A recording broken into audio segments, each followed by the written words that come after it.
SaaS Therapy.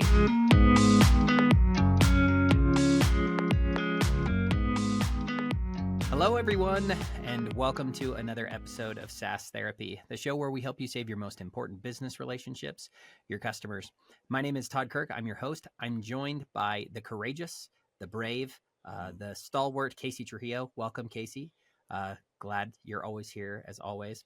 And we are joined by Kristen Hayer, who is the founder and CEO of Success League, the Success League. And we are pumped to have her on the show. Kristen, welcome to SaaS Thank Therapy. you. Thanks so much for having me on the show today. Kristen, one of the fun things that we get to do to get to know you, I think most of our audiences knows you. I mean, you have such a great reputation out there in the market. So we're going to get to know you a little bit more on maybe a little bit of a personal level. So I'm going to give you Okay. 3 questions, okay? Okay. And you can only answer in one way, and you decide which way that's going to be, and any backstory you want to give to why you answer the way you do. Okay. We love having that. Okay. So would you rather lead a hands-on training workshop with customer success teams, or advise executives on long-term customer retention strategies? Oh, that's a tough one because we do both of those things, but um, I have such good training people that I've kind of handed that piece of what we do off to, and I tend to work with the executives more. I know, And but which one do you prefer? well, because I spend more time with the execs now, I really love it when I get to teach a Okay. workshop because I don't get to do them as often and they're a lot of fun. So All right. I'm That's going with awesome. that. Okay. All right. Would you rather focus on customer success metrics and KPIs, or prioritize leadership development and team dynamics? Ooh, that's another good one. But I'm going to show you the t-shirt I have on today. The fit today is Data Whisperer. So I'm going to go with KPIs and metrics because I think they're foundational to everything. Oh, so great. Okay, last one. Would you rather grow a small business through personalized client relationships, or scale quickly with structured programs and processes?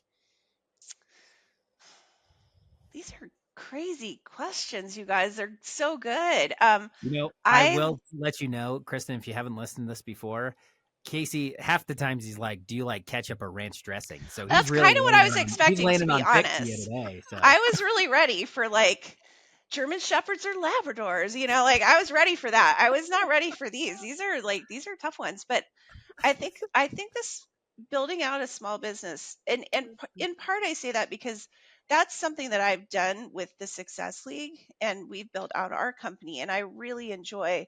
I'm a builder. I like building. Mm.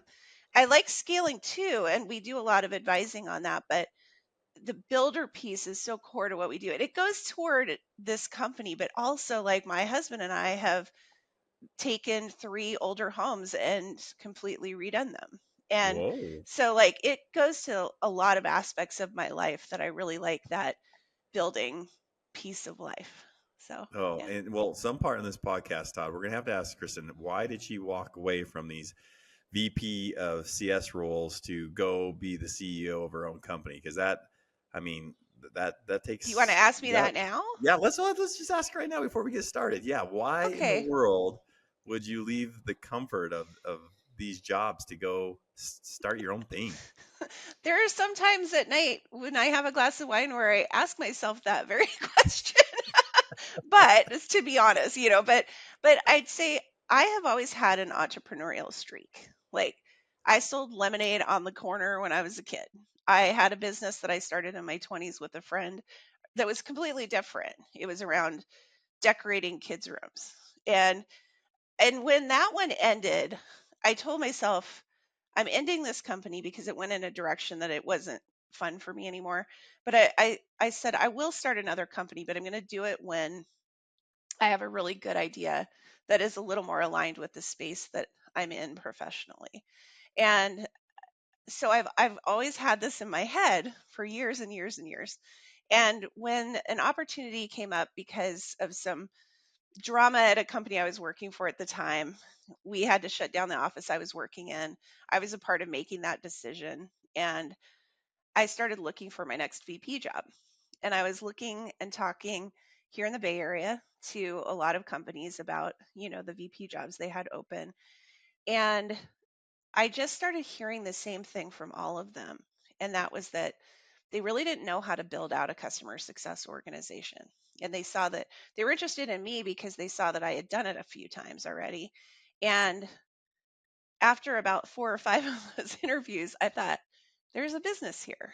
And I had a bunch of people that have supported me over the years. One of the first people to support me was a guy that I know who's in the marketing consulting space. And he actually offered to have me come down to his office in Fort Worth and sit with him for a day and really, um,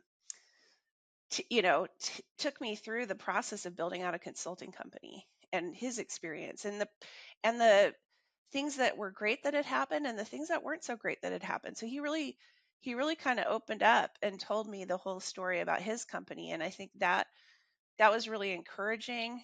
Um, I'd been a part of a great exit with an exec team a few companies before, and so I had a little bit of capital to work with to start the company, and it just kind all the stars aligned, and so I decided to go for it. Like you said, it has not always been smooth sailing. I think the first year of this company, I made less than I did the first year out of college. So, it takes time to build up a business, and now it's been 9 years, and I'm really proud of what I and my team have built out.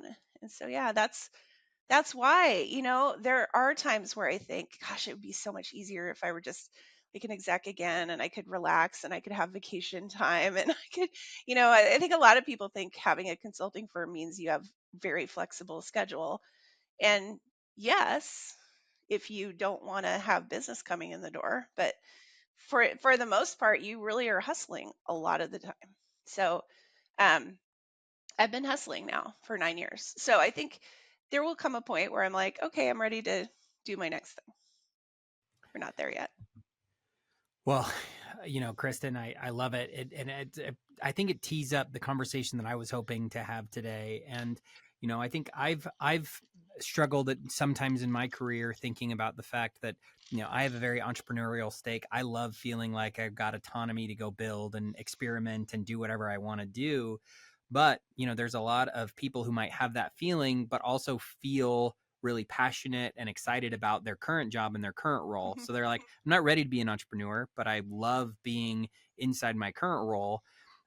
It was funny. I came across this meme the other day and I sent it to Casey, and it was three people in a line. And on one side is the executive, on the other side is the manager, and in the middle is the person who actually does the work.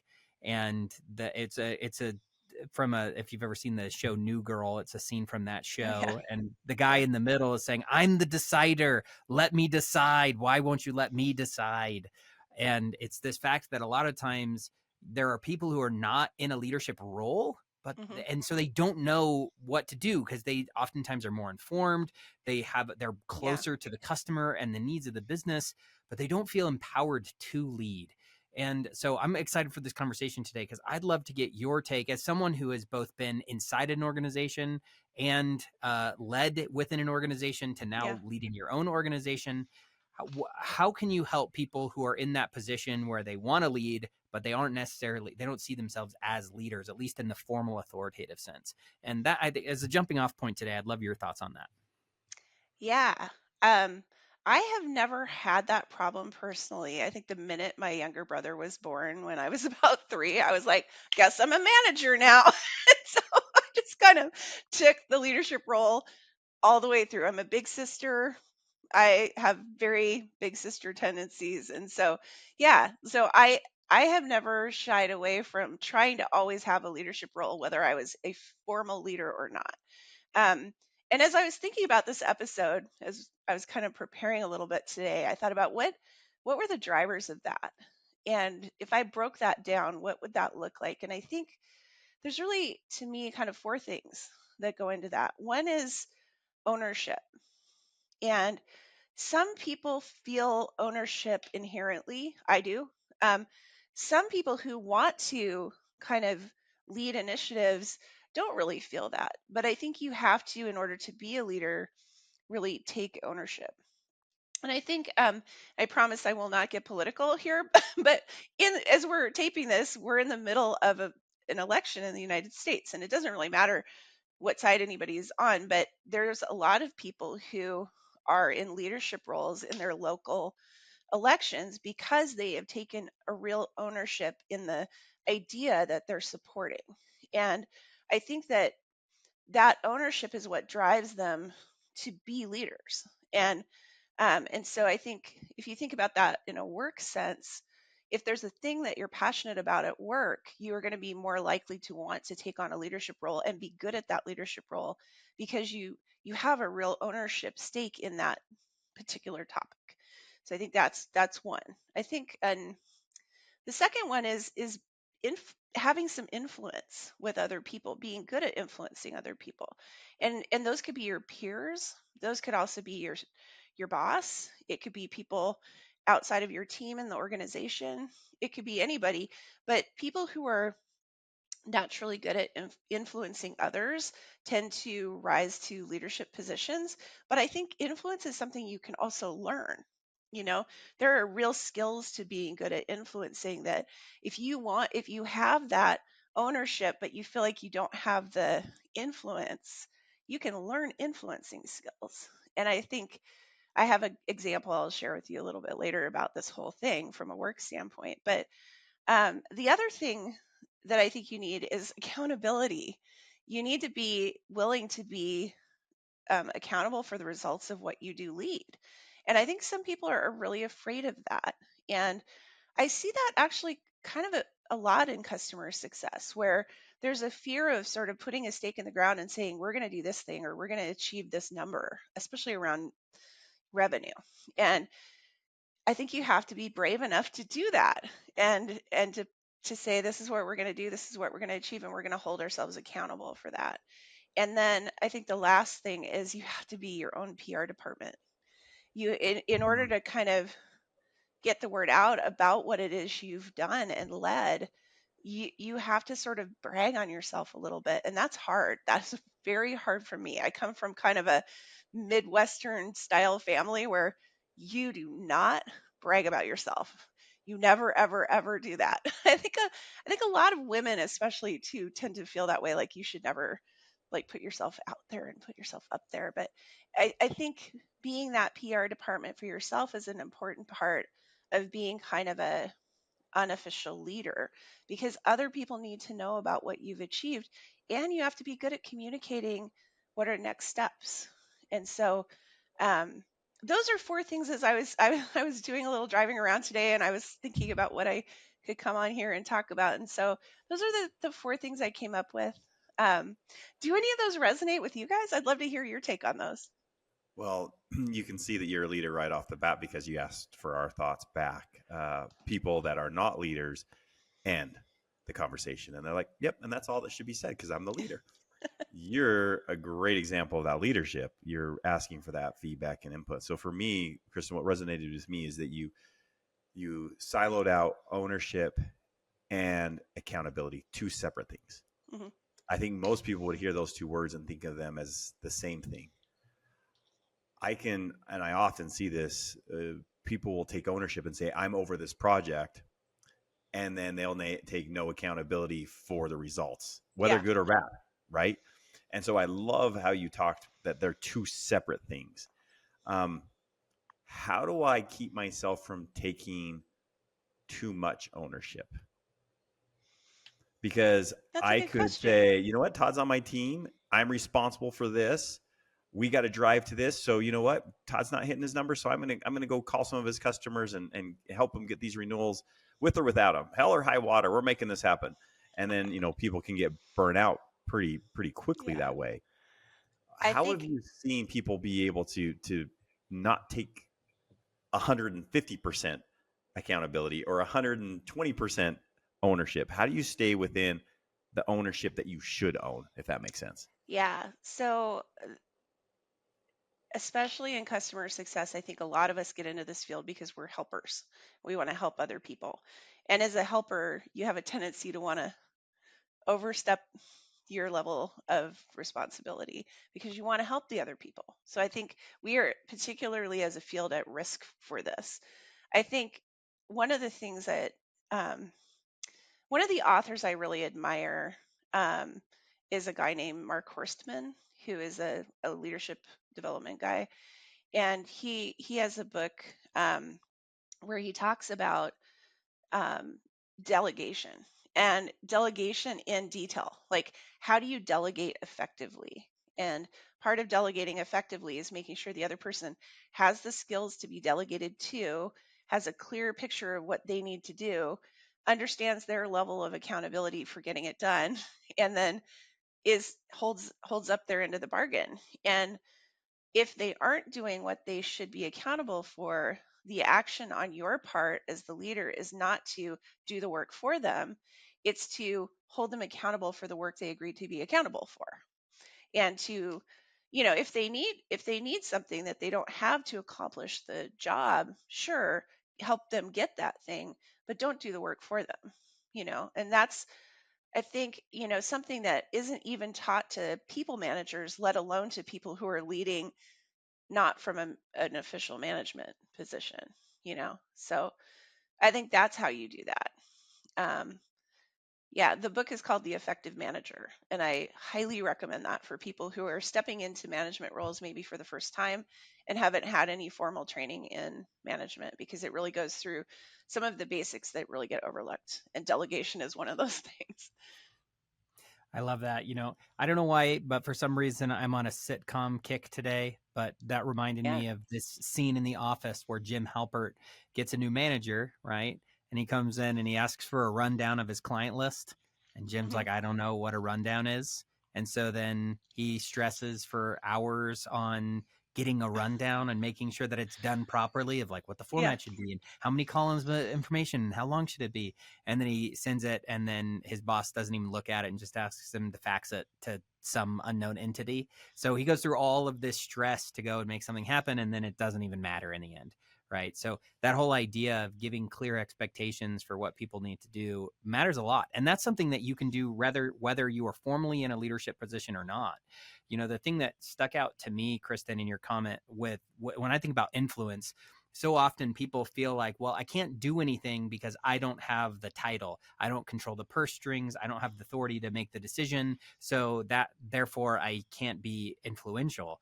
And that's Yeah. backwards. In fact, if you have the leadership title and that's what you rely on, then you're actually going to stunt your ability to be effective, because the other things you got to have is you have to have a great relationship with the Hmm. people who you work with, so they trust you and they know you care about them and you want to see them succeed.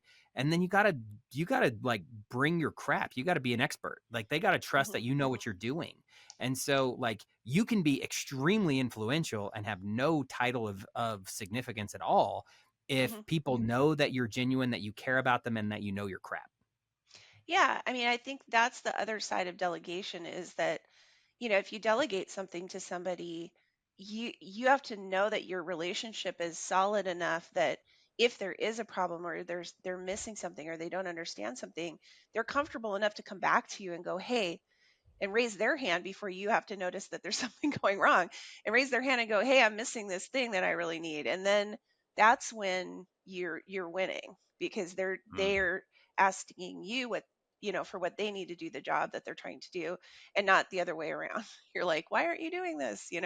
You want to avoid that. Hopefully you can avoid that. So So, Chris, at the beginning, you talked about, okay, one of the things that you spend most of your time with now is planning out that strategy with executive team members. So mhm, let's say I'm on the CS team or I'm in customer education, doesn't matter wherever I'm at, but I'm asked to go in there and do a 15-minute presentation for the board or for the mhm, executive team. This is my time to shine. This is the chance for me to toot my own yeah, horn, right? To exert influence. mhm, What would be some do's? What would be some don'ts if I'm walking into that meeting and I'm giving the State of the Union address on whatever department I am at the organization? What would be some things, working with executives for as long as you have? What would be some things that you would give best practices, and what are some things you'd say, don't do that? Well, okay, so it kind of goes.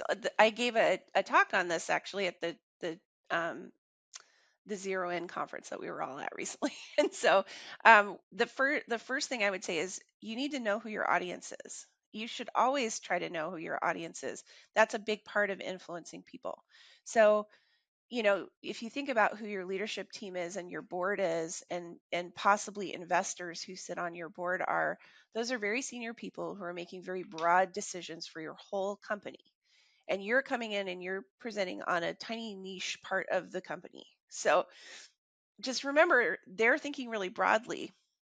So what they don't want to hear is they don't want to hear about the number of support tickets that you processed in the last month.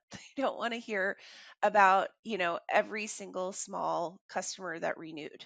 They want to hear the broad strokes about what it is that are things like, where are you not hitting your numbers and why? Where are you wildly overachieving your numbers and why? What what initiatives do you have going on that are going to support the broader aims of the company? And so if you keep focused on those big picture things, your presentation will resonate better and align better with the concerns of the audience. So the first step is really make sure you understand your audience, ideally get to know some of the people in your audience before you're presenting to them, possibly even run your presentation by any sort of friendlies on the executive team so that you can make sure that you are aligning with the people who are going to be your audience. Then I think the next thing is make sure you have a visual presentation that really focuses on what your story is. What story are you trying to tell? Like, are you trying to tell the story of you need budget for something? Are you trying to tell the story of overall performance for your department? Do you have, a piece of technology that you need that's going to help the company do better in some way?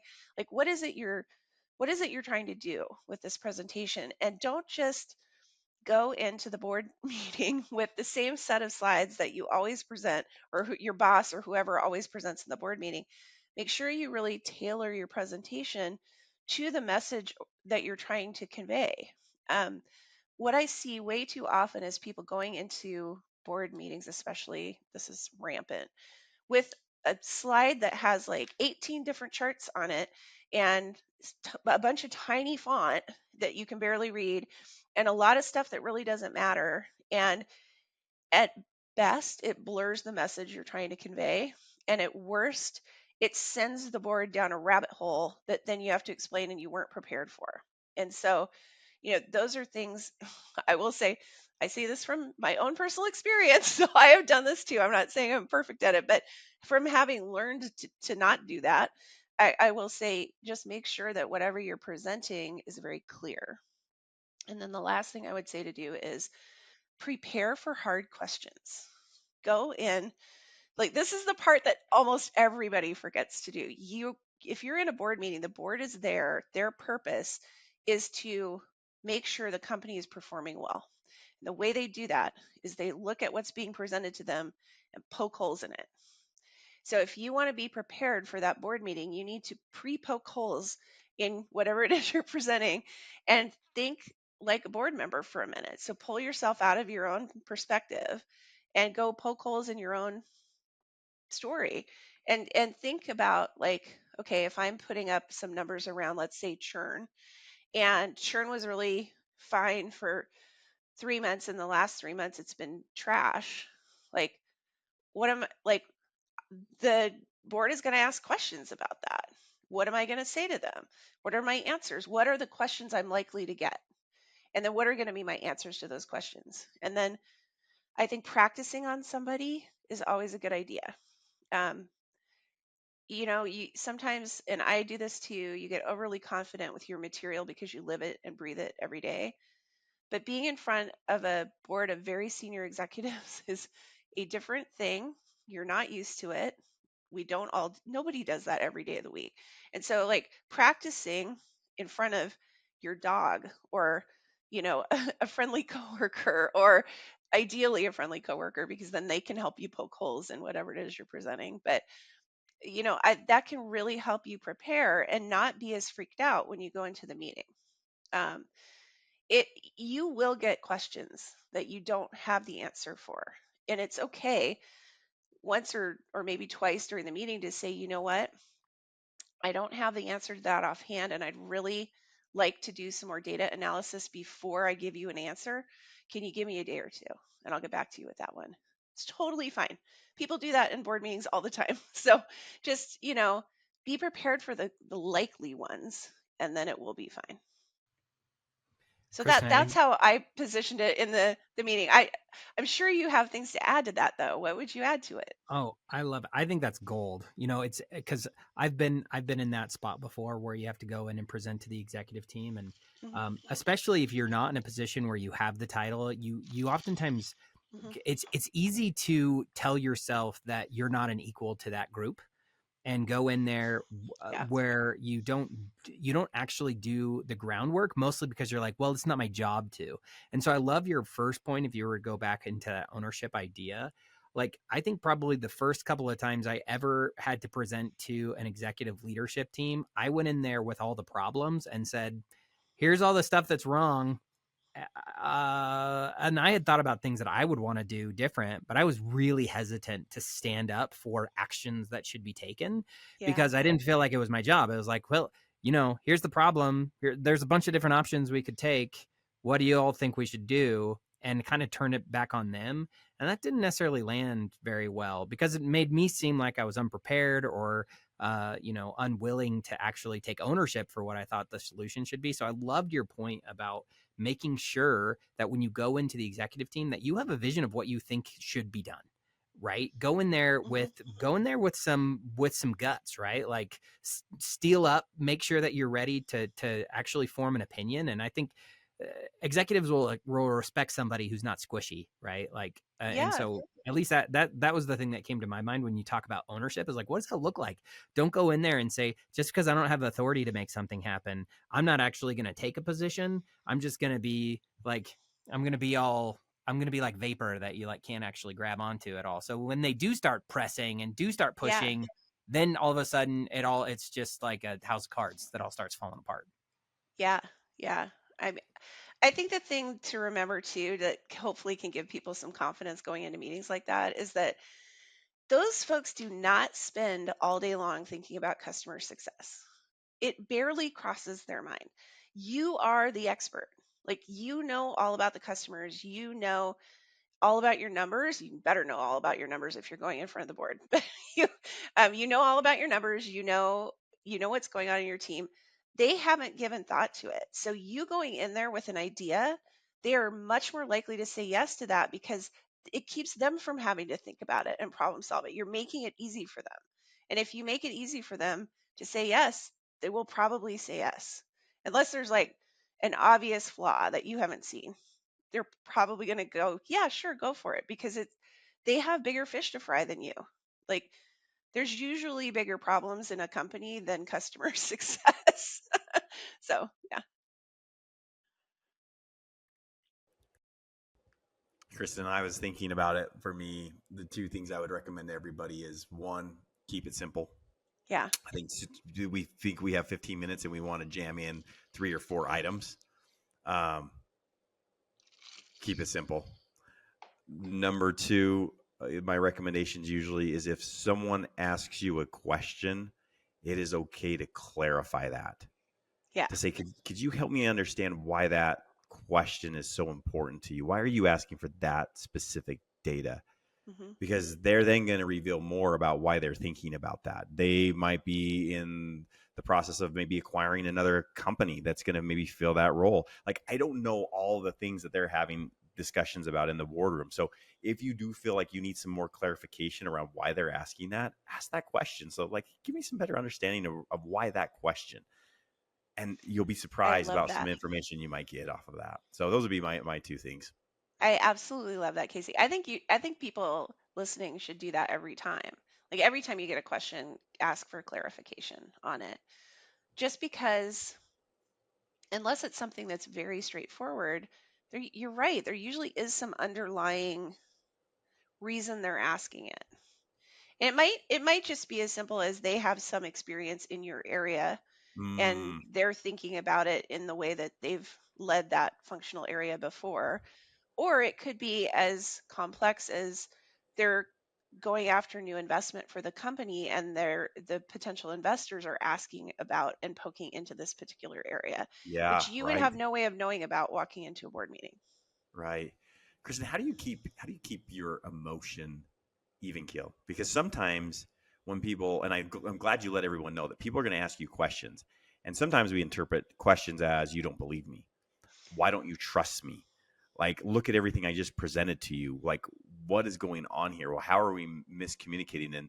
And you could start to get a little fired up around it. I'm not saying that emotion's not good to do that and to maybe express that, but maybe what are some things that you've seen where you help make sure that you don't leave the meeting saying, "Oh, I wish I would have said this." You know that you said the right things that you wanted to say. So how do you keep those emotions under control?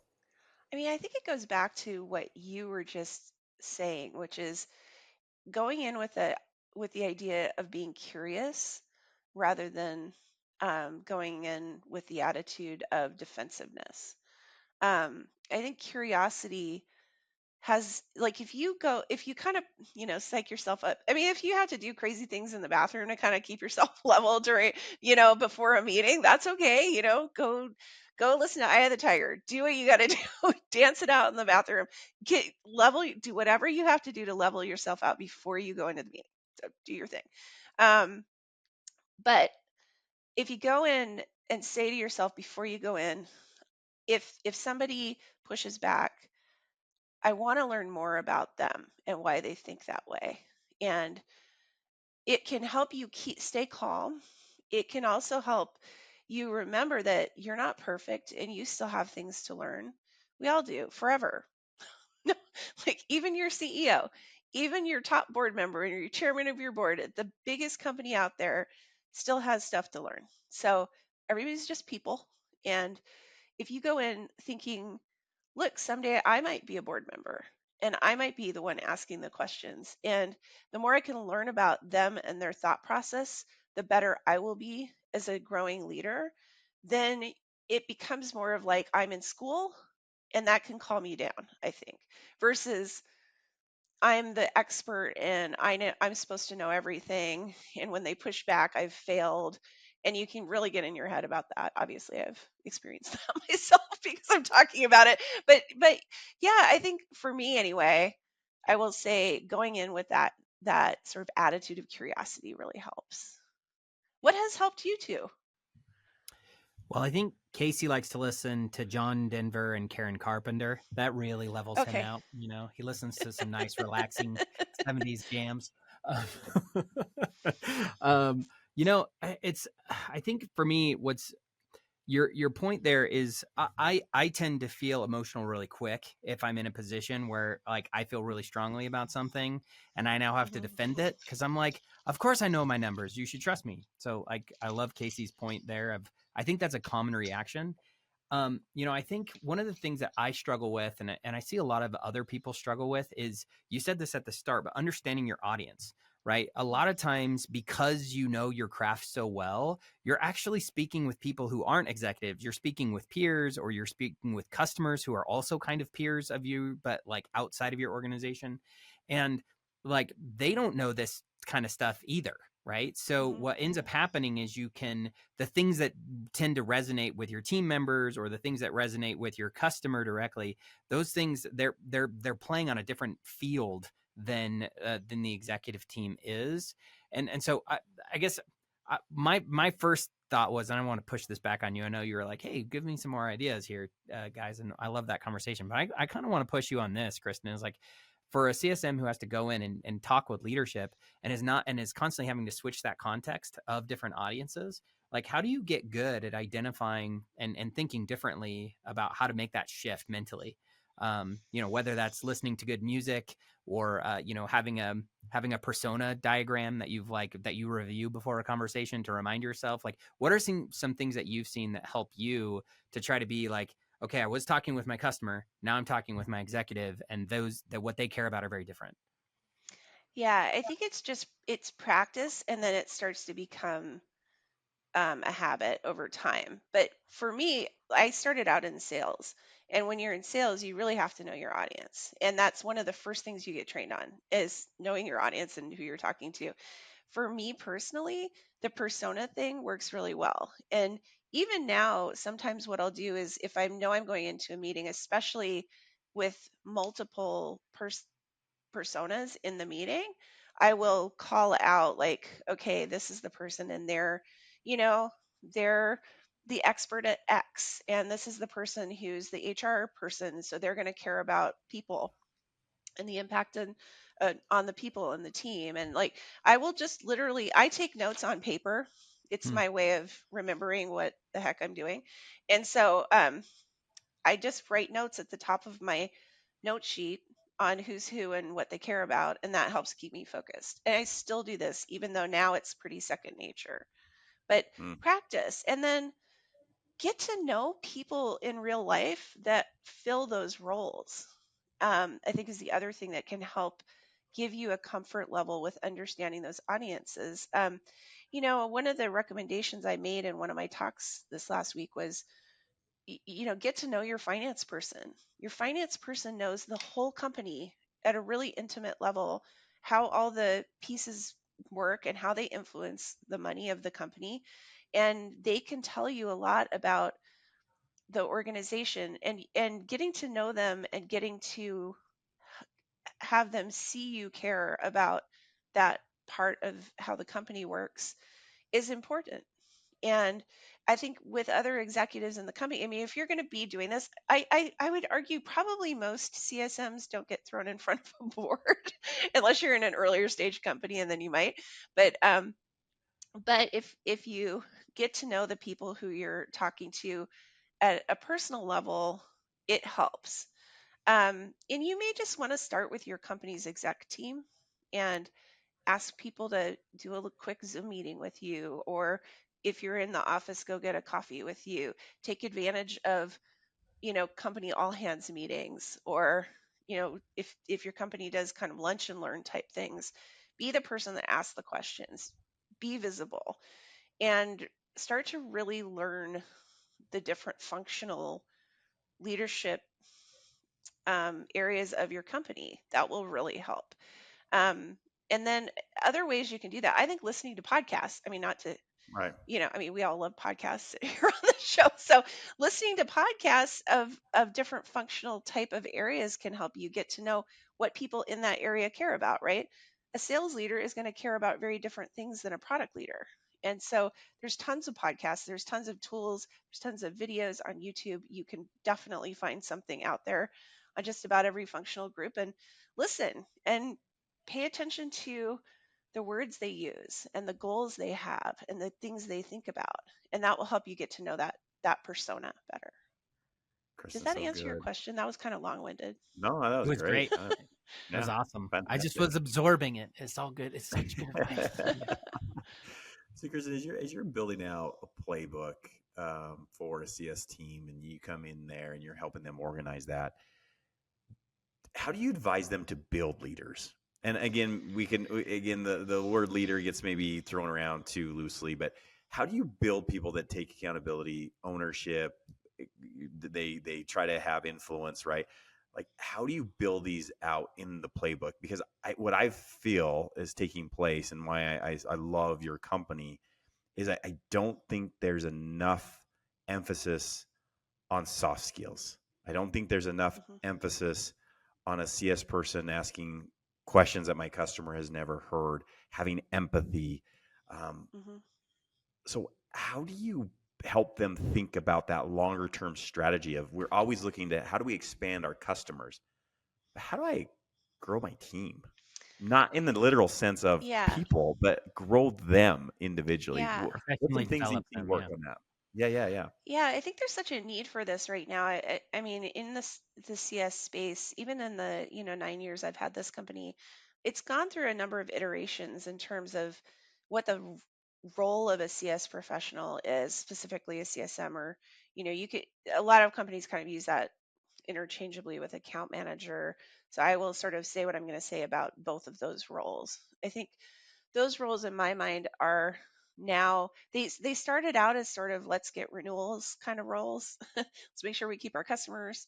Let's make sure they have what they need technically to do what they are trying to do. From there, it kind of morphed into how do we get adoption? How do we make sure our customers are seeing quick value from the solution? And I think now there's sort of a perspective of it's it's about the customer seeing long-term value from the solution in a way that maybe they didn't think of when they first bought it. And in order to get there with a customer, you have to be very consultative. And so the kind of skills that it is important for a CS professional to have now are consulting skills. And consulting skills are knowing how organizations operate. So, like, let's say you're in the education technology space. You need to know how education organizations function and how those institutions work and what they care about and who their stakeholders are and where the revenue comes from and what the costs are. You almost need to go through a whole business model canvas with each of your customers to really truly understand, like, how does this type of a company operate? And you need to know that at a deep and rich level. And I think when companies are in a real niche like education tech, they can hire people from the space that they're selling into, and those people become really great, really consultative CS professionals for them because they do have that knowledge. Often though, they still need to learn some other skills. So another thing they need to learn is how to ask good questions, how to challenge customers without irritating them, how to push a customer gently toward a solution that you know is going to really help them and their business. And so those soft skills are really important. They tend to go more toward, I hate to say this because it freaks people out, but toward sales skills. I mean, a lot of those selling skills are also applicable in customer success. And I know selling is kind of like a bad word in our field a little bit, but it is part of the job. And persuasion is part of the job. And so, to your earlier point, Casey, I think learning to be curious and ask questions is a big part of what we teach. Learning to understand the companies you're working with at a deep level helps. Knowing how to navigate an organization and multi-thread your way through a company, especially if you're selling into, enterprise level organizations, that's important. So those are Yeah. all things that can help really create leaders out of your CS professionals. Yeah, Kristen, I almost say that CS people need to be a better salesperson than the salespeople They do. Well, they need because to be more thorough, is well, what yeah, I think because it is. yeah, because when Yeah. I'm selling, they know I'm a seller. I'm the account executive. They know my main purpose there is to sell you. They know that. But when it goes and turns over to customer success, the customer success person still needs to persuade them to do different things. I'm just not the one selling you. So you even have to be better at making sure they feel that they're on your side. And a simple one I always give people, like, give me an example of what that might look like. Okay. So as we look at your strategic initiatives for 2025, what are the top three? Hmm. Boom, boom, boom. They list it and I go, huh. So why is that your number one? Hmm. That's it. And then they start explaining it. Okay, what are the gaps you've seen inside of that? Hmm. And those are all sales skills. But Yep. the way that you do it is like you're talking about tone of voice, Yeah. how you ask with a curious tone. Why that one? Where do you see the gaps? You're Hmm. taking notes, like you said. I think that's what we're talking about, and I love that you teach that. That's why I just feel we had oh gosh, I'm not remembering Mark's last name, but from Avoma, where he spends a majority of his time just Hmm. coaching his CS people. Like he spends Yeah. about 50% of his time coaching on soft skills. And it's Yeah. just like, yeah, I don't know if that's the right percentage, but it is important that you spend in that time. So thank It you, is. It Kristen. is really important for companies to do that. I think also, there are going to be people on your team who are natural leaders who have that curiosity innately, and also are people who you're probably going to want to groom for manager roles in the future, like people manager roles. I think having a formal way to identify and prepare those people for those leadership roles is really important. And I think the more you can kind of build that into your hiring and your staffing plan and know that you have a process for doing that can really help you as a leader. So if you have a people manager who you're like, oh gosh, we now need a director, I want to promote that person, you're not leaving a giant gaping hole behind them, right? You have somebody to move into that role. So I think that's another thing for for leaders to consider is like, how can you make this more of a systematic process of getting your people skilled up in those areas, and then cherry picking the ones who have potential for people management. Oh, it's so good, Kristen. This has been a great conversation, and I think there's so much here for people to think about. You know, Yeah. because this is we call it SaaS therapy, because the idea is hopefully people listen to conversations like this and they're putting themselves on the couch and they're thinking about, man, what could I do better? How could I be different? What are things that I can do? And so we always ask people who come on the show one last question, which is, because this is a therapy session, if you were the therapist here, every good therapy session ends with some homework, right? There's something you should be doing, a decision you should be making to be better. So if you could give our audience one piece of homework based off of this conversation, what would it be? Well, I think if you are a person who wants to be more of a leader and you're a CS professional that isn't in a people management role right now, I would take even you don't even need to take that long to do this. This is like a 15-minute activity. Get a piece of paper out and write down. Think, as you listen to this episode, hopefully you've come away with a few things where you're like, oh, I could do that. I could do that. Be really honest with yourself for a few minutes about, are you taking ownership? Could you improve in that area? Are you good at influencing? How could you improve in that area? Are you accountable for real performance objectives? What could you do to improve in that area? And are you singing your own praises or the praises of the team you're working with? And how could you improve in that area? And if you kind of take that framework and you just give yourself 15 minutes to think about how you're doing in those 4 areas, I think that can give you a game plan for how to go forward, and at least point out some areas where you could work on improving that for yourself. If you're a leader and you're listening to this, I think you take maybe a little more time than 15 minutes, maybe it's more like a half an hour, and you really think about, what are you doing to really prepare your team members for leadership roles? Are you delegating effectively? Are you thinking about, how you're building relationships with people so that you can build them up? And are you training effectively? Are you actually giving them skills that they need to be really good in their roles as leaders in terms of leading customers? And so that would be my challenge to the probably 2 types of audience members who might be listening to this. Hope that helps. Oh, I love it. It's so good. Go assess where you're at, everybody. That's your homework. So Yep. good.